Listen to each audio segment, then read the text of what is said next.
এগুলো আর কি ঠিক থাকলো। জি বাহরাইনে জামায়াত নেতার বাসায় বিপুল পোস্টাল ব্যালটের এই ভিডিও সামাজিক যোগাযোগ মাধ্যমে ব্যাপক ভাইরাল হয়েছে। ভিডিওতে কয়েকজন ব্যক্তিকে পোস্টাল ব্যালট গুনতে দেখা যায়। মঙ্গলবার নির্বাচন কমিশনের কাছে বিষয়টি নিয়ে আইনি ব্যবস্থার দাবিও করেছে বিএনপি। দলটির পক্ষ থেকে বলা হয়েছে, একটি বিশেষ রাজনৈতিক দলের নেতারা কাজটি করছিলেন, তবে মূল ঘটনা আসলে কি তা নিশ্চিত করে বলতে পারছিলেন না কেউই। অবশেষে বিষয়টি নিয়ে বিস্তারিত জানা গেছে বাহরাইন জামায়াতের সভাপতি জয়নাল আবেদিনের সাথে কথা বলে।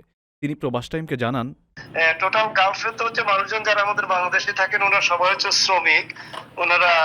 ওনারা তো ঠিক যেভাবে অ্যাপার্টমেন্টে থাকা ওভাবে থাকেন না, ওনারা সবাই বিভিন্ন লেবার ক্যাম্পে থাকেন অথবা একটা পুরাতন বিল্ডিং ভাড়া করে ওখানে অনেকে থাকেন, এবং যাদের অ্যাকচুয়াল পোস্টাল অ্যাড্রেসটা ওটা নয়, এবং তাদের হয়তো পোস্টাল অ্যাড্রেস তাদের কোম্পানির অ্যাড্রেস, তাদের অন্য অ্যাড্রেস। তো ওনারা যখন পোস্টাল যখন রেজিস্ট্রেশন করেছেন, তখন আমরা বলেছি যে ওনাদেরকে আপনার নিকটস্থ একটা দোকানে অথবা নিকটস্থ একটা বিল্ডিং এ যেখানে মানুষজন সবসময় থাকে এমন একটা অ্যাড্রেস দেন। এতে করে কি হয়, এক একটা অ্যাড্রেসে দেন কয়েকশো করে ভোটার আসে, ব্যালট আসে। তো এখন যে ঘটনাটা যেটা হয়েছে, এটা হচ্ছে আমাদের এখানকার বাহারের একটা এলাকা, হিট এলাকা। তো ওখানে আপনার এরকম একটা দোকান, একটা বাংলাদেশের দোকান, ওই দোকানের অ্যাড্রেসে ভাইরা সবাই রেজিস্ট্রেশন করেছেন অনেকেই। এখন সেখানে এখন পোস্টম্যান কি করেছে, ওখানে যখন ওই দোকানের অ্যাড্রেসে ধরেন 30-40 অথবা 50টা অথবা 100টা ব্যালট এসেছে, তখন সে কি করেছে, পোস্টম্যান এই ব্যালট গুলো ওখানে এসে দোকানে এসে বলে যে তোমার দোকানের অ্যাড্রেস গুলো আছে, আর এই এলাকাতে আরো আমার কাছে 300 মতো আছে, ব্যালট আছে। তো আমি এক কাজ করি, তোমার যেহেতু বাংলাদেশি, তোমার এখানে রেখে দেই। মানে পোস্টম্যান তার নিজের কাজ আপনার করে না, ফাঁকি দেওয়ার জন্য অথবা বাঁচানোর জন্য। সেই কাজে টোটাল সবগুলো ব্যালট তোমার দোকানে করে দিই, তুমি একটু এখানে এখানে তো ফোন নাম্বার আছে, তুমি ফোন নাম্বার করে এই ব্যালট যাদের মালিক যারা ওদেরকে একটু ফোন করে বলো, ওরা যেহেতু তোমাদের একই দেশে বাংলাদেশি, তাহলে তোমার জন্য ইজি হবে। তো এটা বলে পোস্টম্যান ওখানে সেই ব্যালট গুলা ওই দোকানের ভিতরে দিয়ে এসে চলে গেছে। এখন ওই দোকানের পাশে আমাদের এক ভাই যে শাহ আলম, যার নামে এসেছে, শাহ আলম ভাই আমাদের ওই এলাকার আমাদের উনি কাজ করেন, দায়িত্বশীল আমাদের। তো ওই শাহ আলম ভাই উনিও শ্রমিক, আসলে উনিও বাইরে কাজ করে বিকালে যখন আসছেন বাসায়, তখন ওই দোকানের মালিক ওনাকে ডেকে বলছেন, ভাই এখানে তো অনেকগুলো, যে আপনি যে বিল্ডিং এ থাকেন ওই বিল্ডিং এর অ্যাড্রেস আছে কিছু, এবং আরো কিছু এই এলাকার অ্যাড্রেস আছে, প্রায় 300-র মতো ব্যালট আছে, আপনি এগুলো একটু কষ্ট করে নিয়ে যান, নিয়ে আপনারা একটা আপনাদের যে মানুষজন আছে আপনারা একটু সবাইকে ফোন করে আপনারা ওদেরকে একটু দিয়ে দেন। এবং এটা কমন বাহারাইনে, এটা বাহারাইনের সব জায়গাতে তাই আপনার হচ্ছে, এবং শুধু বাহারাইন না, গালফে এটা কমন, কেননা এখানে গালফে সবাই শ্রমিক এবং সবাই এরকম একটা পার্টিকুলার অ্যাড্রেস ইউজ করে। তো উনি কি করেছেন, এই ব্যালট গুলো নিয়ে ওনার রুমে নিয়ে ওনার আরো কিছু ভাইদেরকে ডেকে বলে, আসো আমরা একটু এখান থেকে সর্ট আউট করি, যেগুলো আমাদের বিল্ডিং এর এগুলো আমরা রেখে দেই, আর বাকিগুলাকে আমরা একটা ফোন করে ডেকে রেখে নেবো, ওদেরকে না দিলে তো ব্যালট গুলা পুরা আপনার নষ্ট হয়ে যাবে, তো পাবে না টাইম মতো। তো ওনারা এই আপনার সরল বিশ্বাসে উনি তখন সবাইকে ফোন করে আরম্ভ করছে। তো ফোন করা আরম্ভ করতে অনেকেই আসছে, অনেকে এসে নিয়ে গেছে।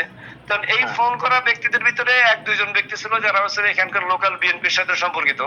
তো তারা এসে যখন দেখছে যে এখানে অনেকগুলো ব্যালট সর্টিং হচ্ছে, মানুষজনকে ডেকে ফোন করছে, তখন তাদের আপনার মানে আমি কি বলবো, তাদের মনের ভিতরে একটা বদ খেয়াল ছিল যে এটাকে তো একটা সুযোগ এদেরকে আপনার কালার করার। কেননা এখানে কত রেজিস্ট্রেশন হয়েছে, প্রায় বাহরাইন থেকে 20,000 মতো রেজিস্ট্রেশন হয়েছে, এর ভিতরে অধিকাংশই আমাদের প্রচেষ্টাতে হয়েছে। তো বিএনপির প্রচেষ্টাতে খুব কমই হয়েছে, এবং তারা জানে যে এর অধিকাংশই তারা ভোট পাবে না, এই জন্য তারা এটাকে একটা সুযোগ হিসেবে গ্রহণ করলো। তো তাই এটাকে ভিডিও করা আরম্ভ তারা করছে। তাহলে আমাদের ভাইয়ের মধ্যে আমরা ভিডিও কেন করতেছি, তাই না, আমরা এমনি আমাদের ইন্টারেস্টে ভিডিও আমরা করতেছি। তো ওরা ভিডিও করছে, ভিডিও করে পরে এটাকে তারা ভিন্ন খাতে প্রভাবিত করে। তারা বলতেছে যে এখানকার বাহরাইনের এখানকার জামাতের মানুষজনরা এরকম ব্যালট গুলা ফোর্সফুলি নিয়ে তারা এখন ভাইদেরকে ওদের পক্ষে ভোট দেওয়ার জন্য ফোর্স তারা করতেছে। কিন্তু এটা টোটাল একটা ফলস এলিগেশন। কেন, যারা পোস্টাল ব্যালট সম্পর্কে যারা জানে, পোস্টাল ব্যালট এখানে এক একটা ব্যক্তির ফোনের আপনার এগেইনস্টে রেজিস্ট্রেশন হয়। কারণ এখন আমার কাছে 1000 ব্যালটটা থাকলে আমি কিছুই করতে পারবো না, কেন যেই ভাইয়ের নামে রেজিস্ট্রেশন সেই ভাই ওনার ফোনে এটাকে স্ক্যানিং করতে হবে, কিউআর কোড স্ক্যান করতে হবে, ওনাকে লাইভলিনেস চেক করতে হবে ওনার ফোনে, এবং উনি ওটা ভোট দেবেন। এটা সেকেন্ড কোনো ম্যান এটা পারবে না। এটা বিএনপির এখানকার লোকাল যে আছে যারা, ওরাও খুব ভালো বুঝে, কিন্তু এরপরে তারা জাস্ট একটা ঝামেলা ইয়ে করার জন্য তারা এই আপনার কাজটা করছে। এবং তারা এটা এমবিসিতে ওই রাত্রে তারা এমবিসিতেও কমপ্লেন করছে। তো এমবিসি আমাদের সাথে কন্ট্যাক্ট করে এমবিসি আমাদেরকে বলেছে আপনারা আগামীকাল এমবিসিতে আসেন, যেগুলো আপনারা বিলি করেছেন বাকিগুলো নিয়ে আমাদের সাথে আসেন। তো পরের দিন আমরা অ্যাম্বাসেডর সাহেবের কাছে আমরা গেলাম এই সমস্ত ইয়েগুলো নিয়ে, যেগুলা আপনার তখন পর্যন্ত বিলি হয়নি ব্যালট, ওগুলো প্রায় অ্যারাউন্ড 150-60-এর মতো ছিল। এই ব্যালট গুলো নিয়ে আমরা ওখানে গেলাম, বিএনপির ভাইরাও ওখানে আসলেন। আসার পরে অ্যাম্বাসেডর সাহেব আমাদেরকে বসতে কি হয়েছে আমরা ওকে বললাম, এবং অ্যাম্বাসেডর সাহেব সাথে সাথেই এখানকার বাহরাইন পোস্টাল ডিপার্টমেন্টের যিনি প্রধান, ওনাকে অ্যাম্বাসেডর সাহেব ফোন করে ওনার সাথে কথা বলার পরে পোস্টাল ডিপার্টমেন্টের যিনি চিফ, উনি অ্যাম্বাসেডর সাহেবের কাছে এগ্রি করেছেন যে হ্যাঁ এটা আসলে আমাদেরই ভুল হয়েছে, আমাদের সবারই ইন্ডিভিজুয়াল অ্যাড্রেসে পৌঁছানোর কথা, কিন্তু আমাদের পোস্টম্যান যেহেতু দেখেছে বাল্ক কোয়ান্টিটি একই অ্যাড্রেসে আছে এবং সবাই বাংলাদেশে, এই জন্য সে মোস্ট প্রবাবলি তার কাজ কমানোর জন্য সে একই জায়গাতে ডাম্পিং করছে। এটা নতুন না, এটা সব জায়গাতে হচ্ছে, কিন্তু এখানে এরকম ঝামেলা হবে এটা তো আমরা কখনোই ইয়ে করিনি। তো বারান পোস্টাল চিফ উনি অ্যাম্বাসেডর সাহেবের কাছে মাপ চেয়েছেন, বলছে আমরা এটা আর হবে না, আর নেক্সট টাইম আমরা আর কাউকে আর এভাবে বাল্ক কোয়ান্টিটি সাপ্লাই করতে বলবো না, সবাইকে ইন্ডিভিজুয়াল অ্যাড্রেসে যেয়ে সাপ্লাই করতে হবে। আপনি এক কাজ করুন, যে এই ব্যালট গুলো আপনার কাছে আছে ওগুলো আমাদের কাছে পাঠিয়ে দিন। তো এমবিসি ওনাদের দায়িত্বে ওই ব্যালট গুলো আবার আপনার পোস্টাল ডিপার্টমেন্টে পাঠিয়ে দিয়েছে। এই হলো ঘটনা আর কি।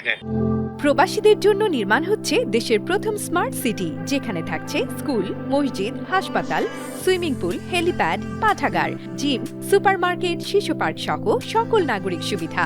মাত্র 30 লাখ টাকা বিনিয়োগে মিলছে আকর্ষণীয় ফ্ল্যাট। প্লাটিনাম ইনভেস্টরদের জন্য ঢাকা বিমানবন্দরে ভিআইপি প্রোটোকল সুবিধা। বিস্তারিত জানতে যোগাযোগ করুন স্ক্রিনে দেয়া হোয়াটসঅ্যাপ অথবা ইমো নাম্বারে।